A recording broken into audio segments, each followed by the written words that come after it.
पंजाब के अंदर पाकिस्तान तहरीक इंसाफ की वाज़ेह अक्सरियत है। आप लोगों को बुला के, डरा के, धमका के, आरओ के जरिए आप जो मर्जी कर लें।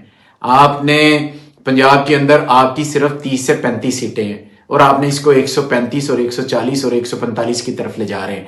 इसी तरह कौमी असम्बली में बाऊजी ने तकरीर करके 20 सीटों को जो है वो 80 तक ले गए हैं और उनकी जो सीटें हैं वो 20 से ज्यादा नहीं हैं। ये सबको पता है। पूरी पाकिस्तानी कौम ने इसका फैसला दिया है। आपको वोट नहीं देना चाहते, उन्होंने पाकिस्तान तहरीक इंसाफ को वोट दिया, उसके नजरिए को वोट दिया, इमरान खान को वोट दिया।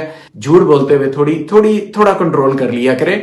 केपीके के अंदर हमारी वाज़ेह अक्सरियत है, गो के आप उसको भी चेंज करना चाह रहे हैं। वफाक के ऊपर आपने बड़ी कोशिश कर ली और मजीद आप करने की कोशिश कर रहे हैं। और पंजाब के अंदर आप बुला कर जिस तरीके से आरओ के जरिए, और आरओ बाकायदा तौर पे कह रहा है कि अगर आपने नून लीग ज्वाइन ना की हमारे उम्मीदवारों को तो मैं आपका रिजल्ट चेंज कर दूंगा। तो कम से कम थोड़ा सा कोई शर्म हया नामी चीज होती है उसको थोड़ा ज़हन में रखा जाए। और दोनों सूबों के अंदर पाकिस्तान तहरीक इंसाफ की अक्सरियत है, फेडरल में अक्सरियत है, ठीक है। आपने अवाम के वोट पे डाका मारना है और वोट दो के नारे को वैसे भी पहले भी आपने दफन दिया। अब आप कह रहे हैं कि नोट को इज्जत दो और धौंस धांधली को इज्जत दो।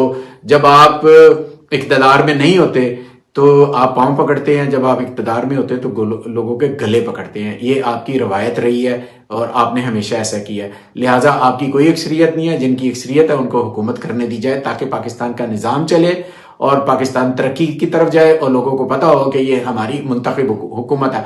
आप डाका मार के जो मर्जी कर ले, लोगों ने आपको हुक्मरान नहीं मानना। आप धौंस और धांधली के जरिए हुकूमत बनाने की कोशिश कर रहे हैं। नून लीग के दानश्वरों के जरिए अभी प्रेस कॉन्फ्रेंस मैंने सुनी है जिसमें अताल तारड़ साहब ने कहा कि जनाब हमने अक्सरियत हासिल कर ली है। भाई आपसे गुजारिश है कि आपके भाई गुजरावाला से हारे हैं, आप भी यहाँ से हार चुके हैं। यहाँ से पीटीआई के ज़हीर अब्बास होकर वाज़ेह मार्जिन के साथ जीते हैं। ठीक है, आपने रात के अंधेरे में जो रिजल्ट चेंज किया वो सबके साथ